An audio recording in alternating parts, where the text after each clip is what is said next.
I'm Matt with eTrailer. Today we're going to be talking about the Swagman E-Spec Pro Bike Rack on the back of our 2025 Honda Odyssey. Now this is going to be a great rack if you're looking for something that's going to feel extra stable and be able to carry your heavy e-bikes. So let's take a closer look at it, and where I want to start is with how close our bike's sitting on here right now. So we still have plenty of space where we're not going to make contact with our vehicle, and what I really like about this rack is how stable it is. This is barely moving at all, and it feels really solid on here. I will say, if you do have a mountain bike with wider handlebars, this typically does have a tilt feature. I can show you that now. To activate that, you're going to lift up on this bar, pull that trigger, pull that down. But in our case today, when I lift this up, it will make contact with the handlebars.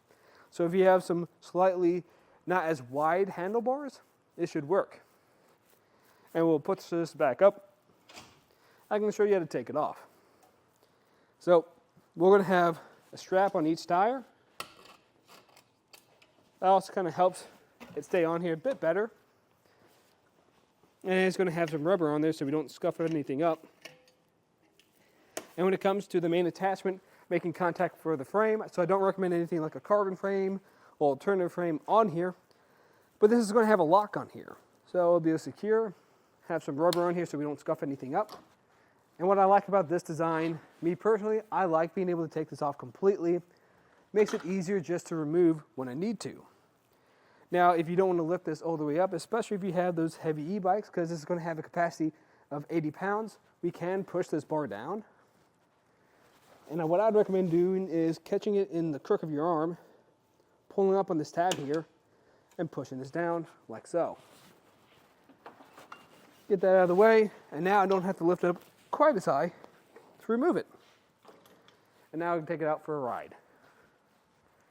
Now, something unique with these cradles for where the tires sit is they'll be fairly wide. So let's say you have a bike with some extra wide tires.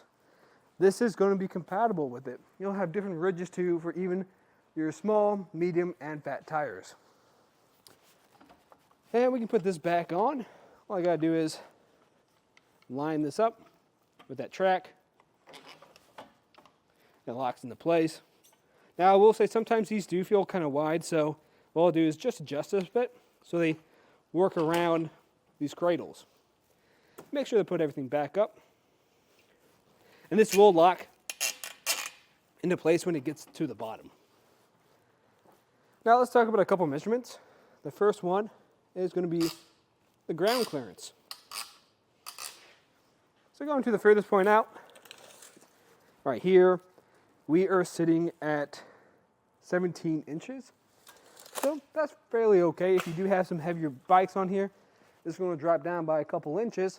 So definitely watch out if you're going up any steep inclines like a hill or driveway.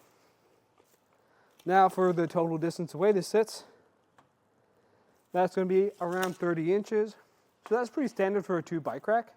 We can save space by pulling that trigger again. Now I'll lock this back into place now. And now we are going to be sitting at a bit over 14 inches. So that'll save you a decent amount of space. And we're not going to block too much on the back of our vehicle. So our license plate will be just partially obstructed. You can still see most of it. Same thing for our backup camera. If that is an issue for you, you can still use your back mirror or window since it's not going to be blocked, or your mirrors. And our taillights won't be obstructed either. Now the way this is going to install is we're going to have a 2-inch shank that goes into your 2-inch hitch receiver. We'll have an anti-rattle bolt that goes through, connects to a clip on the other side to make sure this doesn't rattle in your receiver. And we're going to have this alignment collar on here. So if you are taking this on and off a few times, when you put it on in the future, it will be easier to align that pinhole with that pin. Now, in my opinion, I do think this is a solid option if you do have some heavier bikes, especially with fat tires.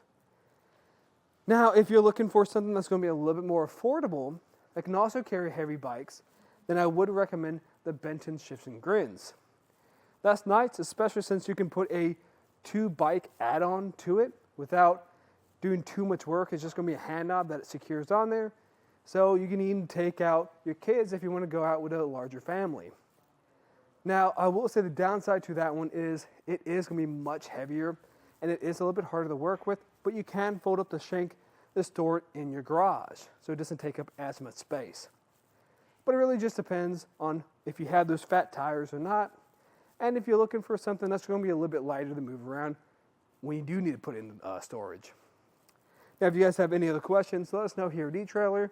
And again, I'm Matt, and thanks for watching.